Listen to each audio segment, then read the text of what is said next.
What is going on, guys? Welcome back to another video with your host, as always, K-Mac time. And today I have a very special video for you guys. Now, you guys may remember a company from back in the day, one of my favorite gaming companies when I was growing up, and that is, of course, EA Big. Who can forget that epic logo, that awesome intro, the EA Big? I love that. EA Sports. I love a lot of their games growing up, but sadly, they disappeared what seemed like overnight, and a lot of their franchises are dead or just completely forgotten about, which really sucks because a lot of them were actually really awesome. So today, I want to take a closer look at their entire library of games that they made and look over all of them and kind of rank them and put them in order and talk a little bit about each and every one of them. Now, there were certain versions of the game, like I know that the NBA Street Volume 3, there's two different versions of it. There's the PS2 version, which has no characters added, and there's the GameCube version, which actually has Mario characters in it, which is the version I own here. You can see it's got like Mario and some other characters in it that are Nintendo related. Now, I won't be going into each, every iteration of the game, on GameCube, on PS2, on the original Xbox, and some of you have PSP ports. I'm just gonna be talking about the ones that I own and some of the ones I've played. So without that out of the way, guys, let's go ahead and jump into today's video. All of the EA Big games ranked. Let's start it off. So there are actually 21 games that EA Big did before they called it quits. There's a lot of sequels and a lot of stuff like that, a lot of games that are kind of similar. So with that in mind, guys, we'll kind of keep this ranking kind of loose. These are in no particular order. I'll just kind of tell you which ones I liked, didn't like, liked better than others, and why. So with that out of the way, guys, let's jump right in with the first series of games that I've ever played by EA Big, and that is the SSX series, which is an amazing snowboarding series, starting out on the PS2 with SSX. This game was outstanding for its time. It just looks great, plays great. I remember getting this back when I first got my PS2 for the very first time, and it blew me away. The way the game handles, the way the game feels, the fast-pacedness of the racing, these tricks in this game, the characters in this game are all top notch. One of my favorite games of all time and one of my favorite snowboarding games, hands down. But I give this one a solid B. There are better games in the series, and you will see why. Speaking of better sequels, its direct sequel, it's SSX Tricky, and to me, this is the absolute pinnacle of the SSX series. I remember getting this game on the GameCube as a kid, and again, I was a huge fan of the first one, and I had to have this one, and I was so stoked to finally get it, and I was not disappointed. This game was in my disc tray of my GameCube damn near 24/7, right behind Smash Brothers and Tony Hawk Underground as my most played games probably of all time.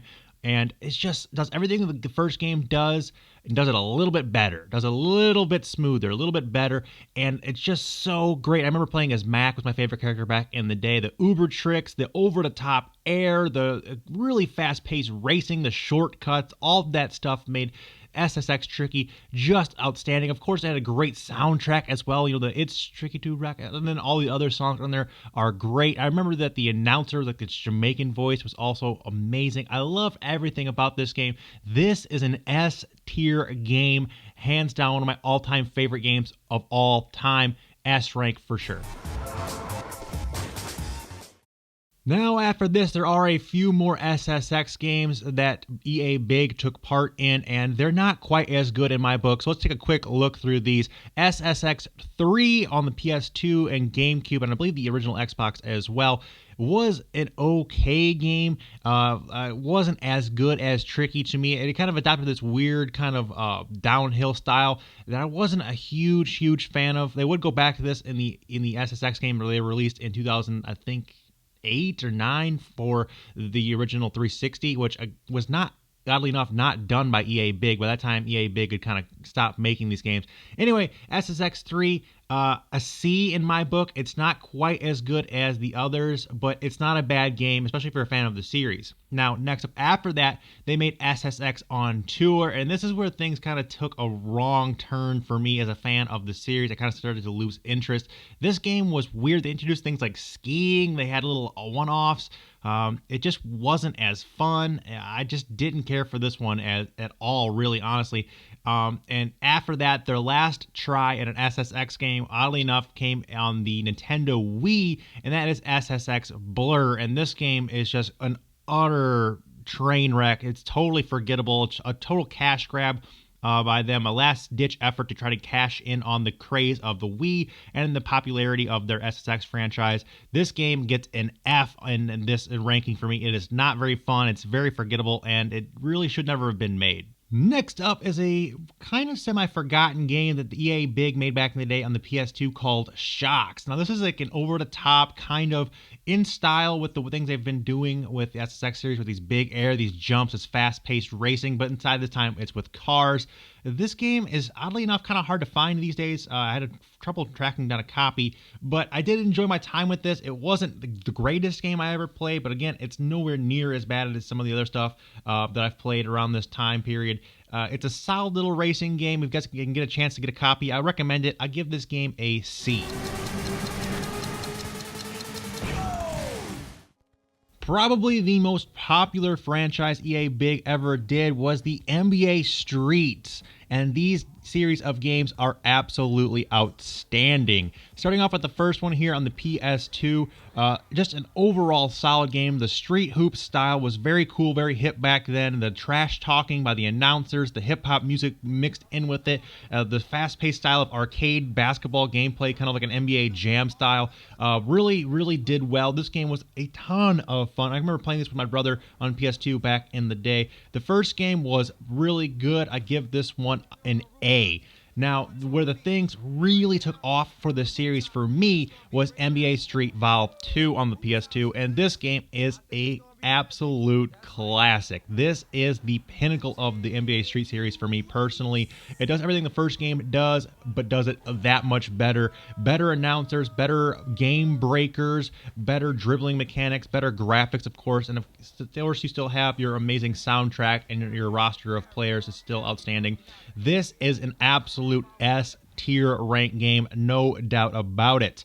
Now, they did make an NBA Street Volume 3, and this game, again, it does a lot of things right. It's actually a pretty solid game as well. I actually have the, like I said earlier, the GameCube version of this, where you can play as Mario and Peach and Luigi and stuff like that. It's actually a really fun twist on it, so I recommend the GameCube version if you guys can get your hands on it. This is an A-tier game. It does everything that the other one does previously. I just, personally, for nostalgia reasons, like NBA Street Vol 2 better, but 3 is a solid game, and A nonetheless. Now, after the original trilogy for NBA Street, people kind of forget that they came back to this series in like the mid-2000s, early 2000s on the Xbox 360 and PS3 with NBA Street Home Court. Now, this game kind of killed the series. There hasn't been one since. There's actually been a PSP game we'll talk about in just a second after it, but this one kind of killed the series. I've played it. It's not that great. It's takes the over-the-top gameplay that it's known for and takes it to another level, like dunking the ball twice for 4 points is now a thing, and I don't know. This game just, it tried to do too much. It kind of strayed from the norm on this. Even though the game itself is supposed to be over the top, this one just is too far over the top for my personal taste, and I give this one a C. And like I said earlier, there actually is a PSP NBA Street game called NBA Street Showdown. Came around that same time period, and it's very forgettable. It's admirable for trying to do this on a PSP.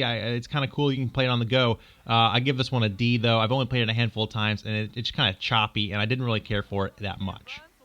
Keeping in line with the Streets theme here, they also made a series of NFL Street games in a similar vein, and then the NBA Street games. It's the sports. It's kind of boiled down to this gritty and kind of faster paced arcadey feel, much different feel than from like a Madden or even like an NFL Blitz type game. Again, mixes in the over-the-top soundtrack, hip-hop soundtrack, which is really popular, and the announcers with their smack talk was also a very big part of this series.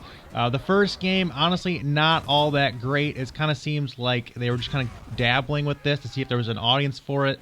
I wasn't a huge fan of this series back in the day. I give this one a C.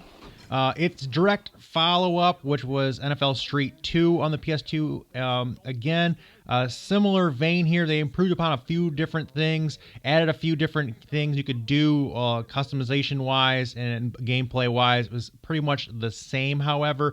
I kind of feel like this was a carbon copy almost, and I give this one a C as well.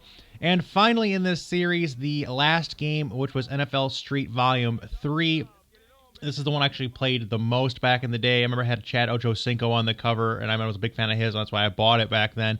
Anyway, this game was a slight step up. It looks better, it plays better, it drops less frames. It just was a slightly upgraded version of those two games. I guess you could say if you're going to pick one to play, personally, I would pick this one of the three. I give this one a B overall, as it is the best, in my opinion, of the three. And actually, one of the last games EA Big ever did was a pseudo sequel to the NFL Street. They just rebranded it as NFL Tour, and this came out on the Xbox 360 and PS3 back in 2008. And I will say this is a much better version of this style. It's more akin to an NFL Blitz. I actually kind of enjoyed this game a little bit more. It obviously runs better, it plays better, and it looks better because it's on the next generation of hardware, on the 7th gen here instead of 6th. Again, a game that's decently fun if you're into arcadiness. I still prefer Blitz. I still prefer Madden, obviously. But this one's a solid little title if you've never played it. I give this one a C. Next up is the FIFA Street series. Now, this is a series, honestly, admittedly, I never got into as a kid. I've only recently gone back and played some of these games. I wasn't a huge soccer fan growing up, so I kind of skipped these growing up, and they're just okay. Start out with the first one here. It reminded me of like a take on like Super Mario Strikers on the GameCube, which was actually a game I really, really enjoyed. I much prefer Super Mario Strikers over this series, though. But this game is okay. I give it a C. It's just okay. It's got like the same styling and like the game breaker mechanics and the quick moves and stuff like that, the twitch moves you can do. It just didn't appeal to me as a kid. Same for the sequel here. I guess there's some visual updates here, some more available characters, playable names from back in the day. Again, I don't really know too many of these. I wasn't a huge FIFA fan. I don't really watch soccer in America. So these games to me, it might be better if you're from Europe or something like that, where it's more of a thing for you. But yeah, I give the second one a D. I don't think it's quite as fun as the first one. And finally, there was a version of this, which is FIFA Streets 3. It actually came out on the Xbox 360 PS3. I have played this one. Again, the same as before, a visual upgrade from getting onto the next series of consoles. Plays better. It had online play, which apparently was kind of cool back in the day. I give this one a B for just that kind of upgradeness. It's probably the best one of the series. In my opinion, it holds up the best because it is the newest of them. I kind of give this one, like I said, a B ranking just off of that alone. Next up is a game called Freak Style that came out on the PS2 back in the day, and this is kind of like akin to if they took SSX and they made you on a motocross instead. It's kind of a same kind of vein there, just kind of like downhill dirt bike, fast-paced, big air trick, flipping, kind of over-the-top style, and it is a little bit of fun. I don't like it as much as the SSX games, obviously. It's just okay. To me, this is kind of like a budget title, kind of in-between game. I give this one a solid C. Throw down a super sick trick. Next up is kind of the same thing, but with snowmobiles, a game called Sledstorm. I think they pretty much just took all of the assets from SSX 3 and put it into this game because it's pretty much the same thing as SSX 3, but on a snowmobile. Again, they're kind of just mashing these games together. Like, what else can we do? We did motocross. We did snowboarding. What if we did, snowmobiling? What if we did that? And it's kind of like one of those budget games that kind of slap together. But again, it's not a terrible game for what it is. If you're into snowmobiling, it's kind of cool. There's kind of like some branded stuff in there if you're into that. And again, it does look kind of nice based on the assets used from other games. And the soundtrack is pretty sweet as well. I give this game a solid C as well.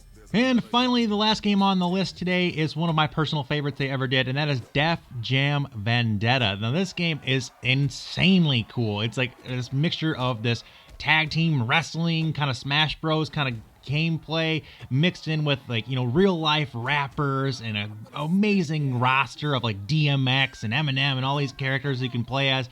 Has a really cool, engaging storyline that kind of goes along with it if you're into that. And again, the gameplay is pretty cool for what it is. It's pretty tight. I like playing this game on the GameCube back in the day. It's not as good as like Def Jam Fight for New York per se, but this one does, in my mind, hold up. And I really like what EA Big was able to do with this one. For me personally, just from the nostalgia factor alone, I used to play this game all the time. This one is an S tier for me. I really, really enjoyed this one. Again, it doesn't quite hold up as well as I hoped it would, but for me, the nostalgia factor puts it over the top, and I'm giving this one an S.